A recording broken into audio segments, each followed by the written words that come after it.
বন্ধুগণ নমস্কার। প্রথমেই আমি আপনাদের অনুরোধ করব আপনারা আমার এই চ্যানেলটি সাবস্ক্রাইব করবেন।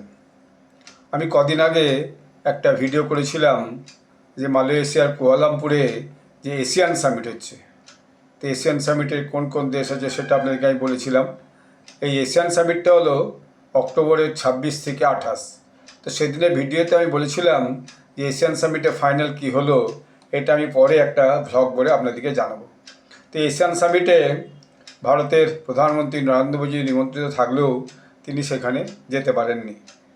দেশে একটা নির্বাচন চলছে বিহারে, এছাড়া আরও অনেক রকম কাজের সঙ্গে তিনি ব্যস্ত, ফলে তিনি যাননি। তিনি ডক্টর জয়শঙ্করকে পাঠিয়েছিলেন। ডক্টর জয়শঙ্কর যে ওখানকার যে প্রেসিডেন্ট তার সঙ্গে মিট করেছেন, প্রধানমন্ত্রীর সঙ্গে মিট করেছেন এবং কিছু বায়োলেটারাল আলোচনাও করেছেন। তো এখান থেকে নরেন্দ্র মোদীজি ভার্চুয়ালি তিনি বক্তৃতা দিয়েছিলেন, যেটা তিনি আগেই সংযোজক কান্ট্রি মালয়েশিয়াকে বলে দিয়েছিলেন।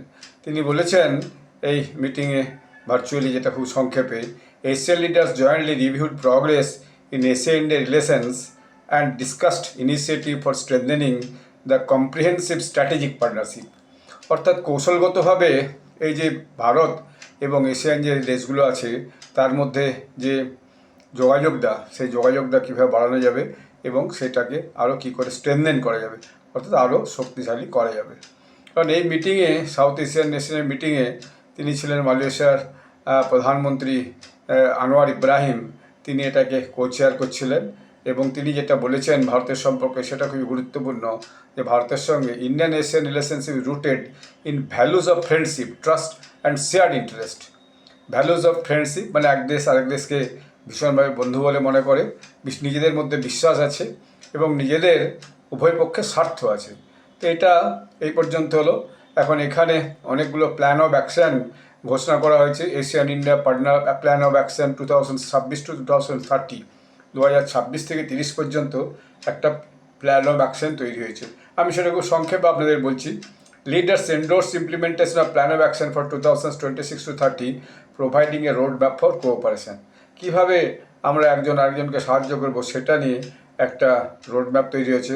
তার প্রথম হচ্ছে economic integration and development pathways, যে আর্থিক যে যোগটা, ইন্টিগ্রেশনটা, সেটা কীভাবে হবে, সমঝোতা কীভাবে হবে এবং আগামী দিনে যে উন্নয়নটা, সেই উন্নয়নটা এশিয়ান দেশগুলো এবং ভারতের কীভাবে এগিয়ে নেওয়া যাবে।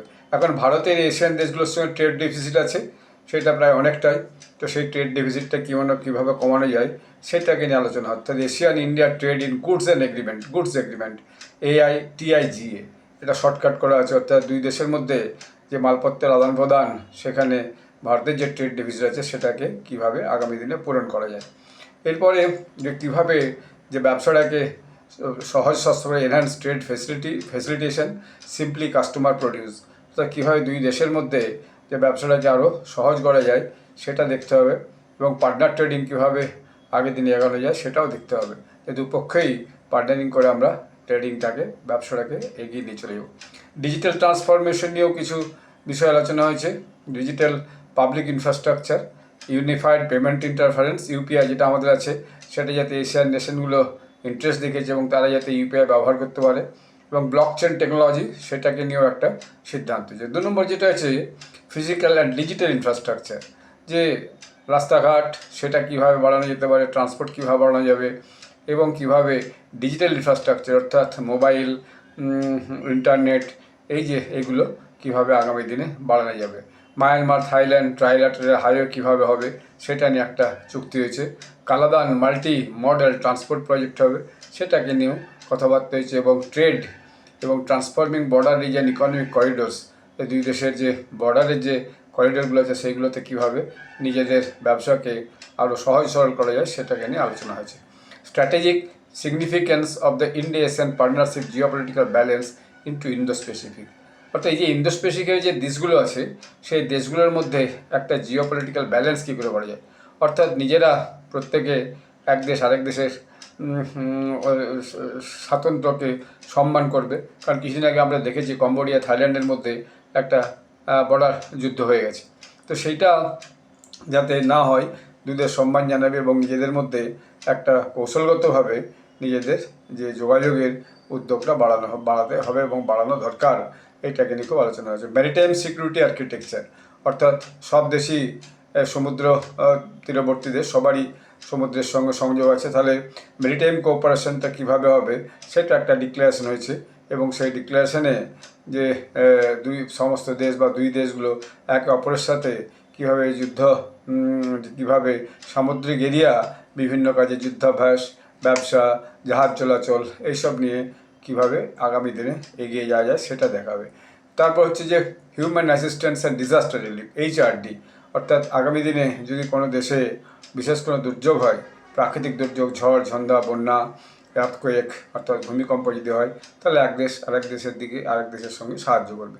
ইন্ডিয়া এশিয়ান কনভার্জেন্স, অর্থাৎ এশিয়ার যে দেশগুলো আমি বলেছিলাম যে 10টা দেশ ছিল, তারপর সিরিয়ালনি, তিমুর লেস্ট তার মধ্যে জুড়েছে, তো সেই দেশগুলোর নামও আমি তখন বলছিলাম, এখন আমি বলছি না, এখানে খুব বড় হয়ে যাবে। তো ইন্ডিয়া এশিয়ান কনভার্জেন্স কীভাবে হবে, একটা দেশের সঙ্গে একটা দেশের কীভাবে যোগাযোগ করা হবে, অ্যাক্টিভ পলিসি অ্যাম্বিশনস, যে সবাই তার পূর্বের দিকে তাকিয়ে দেখে নিজেদের উন্নতিটা করবে। মালাক্কা স্ট্রেট দিয়ে 80% যাতে এনার্জি ইম্পোর্ট করা যায় সেটাকে নিয়ে একটা কথাবার্তা হয়েছে এবং কিছু কথা অনেকটা এগিয়েছে এবং দু একটা চুক্তি হয়েছে।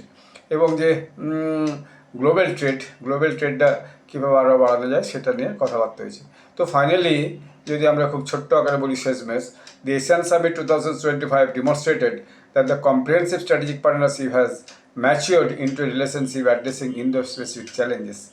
এই যে ইন্দো স্পেসিফিক যে এরিয়া আছে, ভারত এবং এই যে এশিয়ান কান্ট্রিগুলোর মধ্যে যে একটা যে রিলেশনশিপের যে একটা চ্যালেঞ্জিং ফেজ আছে, সেই চ্যালেঞ্জিং ফেজটাকে কীভাবে কম্প্রিহেন্সিভ স্ট্র্যাটেজিক পার্টনারশিপে বদল করা যায়।